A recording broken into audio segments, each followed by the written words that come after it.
Gendra tanda masih kafe Allah pada Ramadan dua kun hijrah Nabi dan masanya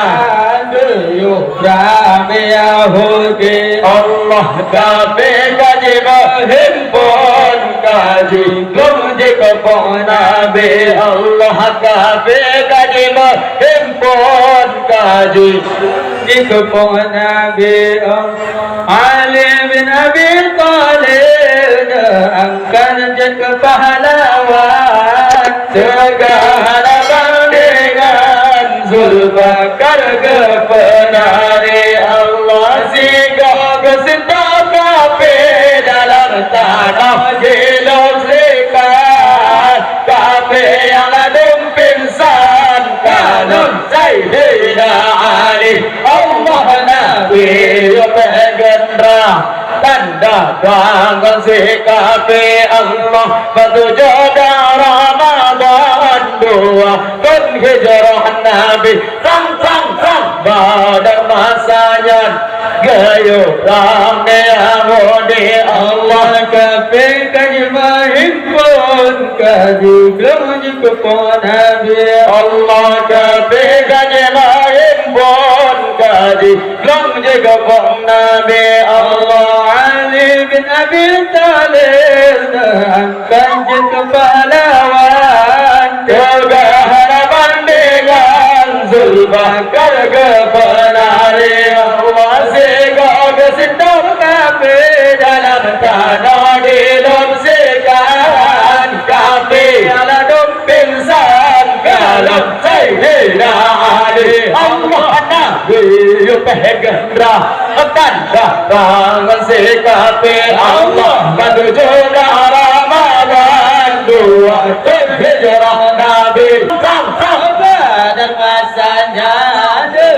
Nabi Yahudi Allah kafe kaji mahimpun kaji kunci kepon Nabi Allah kafe kaji mahimpun kaji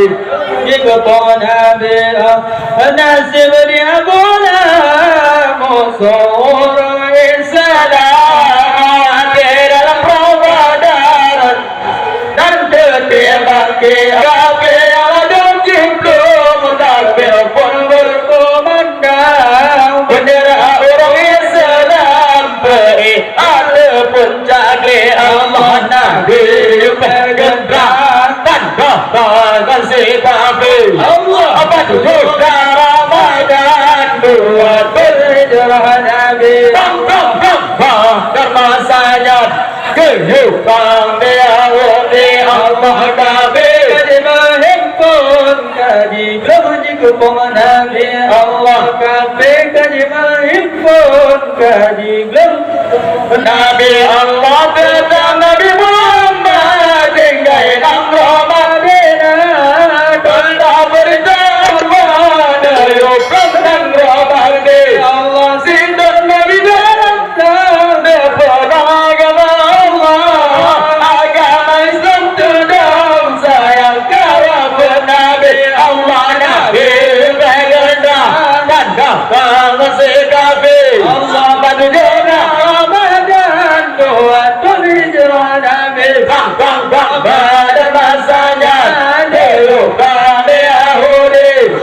kafe kaji mahimpun kaji kunci kepon Nabi Allah kafe kaji mahimpun kaji kunci kepon Nabi Allah Nabi Gendra tanda bangun si kafe menuju Ramadan dua kun hijrah Nabi